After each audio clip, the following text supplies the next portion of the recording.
Shalom and welcome everyone. My name is Noel Joshua Hadley. I am the creator, writer, and editor-in-chief at the Unexpected Cosmology, and class is in session. The last 24 hours have been somewhat sobering as the Torah community, as well as the Flat Earth community, and I suppose other segments of the Truther community have come to learn that Rob Skiba has died. I'm still processing it.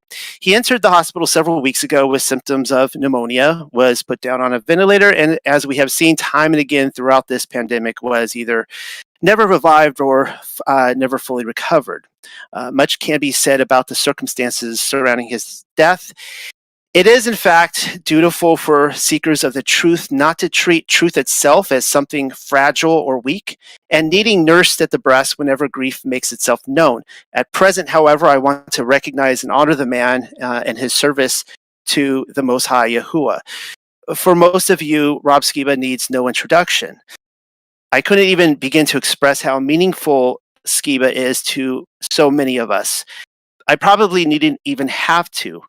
Skiba introduced us to biblical cosmology, for starters, the flat, motionless plane that we currently find ourselves on. But even more importantly, he gave meaning to truth by connecting that revelation with the narrow path that is Torah, the first 5 books of the Bible. I call my online magazine The Unexpected Cosmology because nobody saw this revelation coming, and yet it was in plain sight all along, which makes it quite magnificent.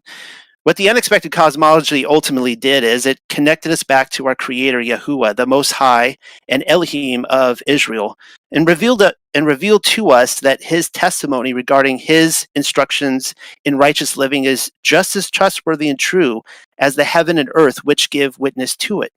For many of us, Rob Skiba did that. It was he who connected those dots.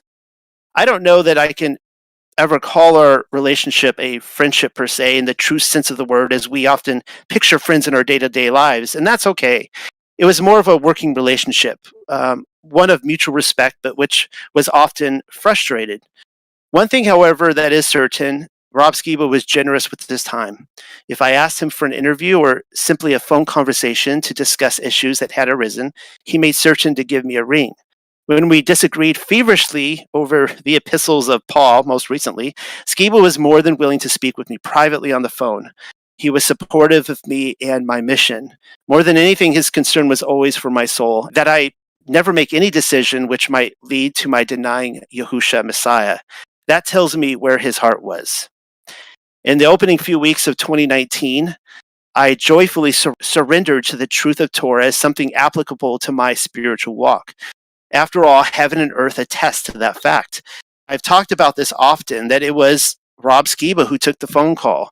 He knew that I was investigating Torah, that I only did so initially because I was asked to write a hit piece against it, to show that Yahuwah's instructions in righteousness was yet another of Satan's end-time deceptions. Yes, the indoctrination still ran deep. I shudder now even thinking about what might have been. Now, Skiba knew very well that I might in turn include him in that hit piece. I certainly wouldn't be the only one to do so, as he was being attacked by many non-Torah observant individuals at that time. But he risked that phone call. He did it merely to invest in me. I threw any number of silly questions his way, intending to show that the law had been done away with, and he repelled, or rather answered, every question to adequately show my error. By the end of our conversation, I not only admitted with gladness that I was wrong, but that Yahuwah's law is what my heart had desired to embrace for as long as I could recall. That is why the unexpected cosmology is also the joyous cosmology.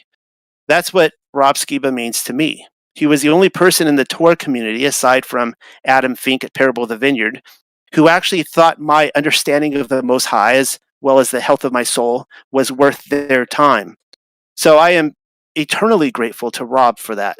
If I make it into one of New Jerusalem's gates, it might be said of Skiba, as well as Adam Fink, that they were the loyal evangelists who pointed the way.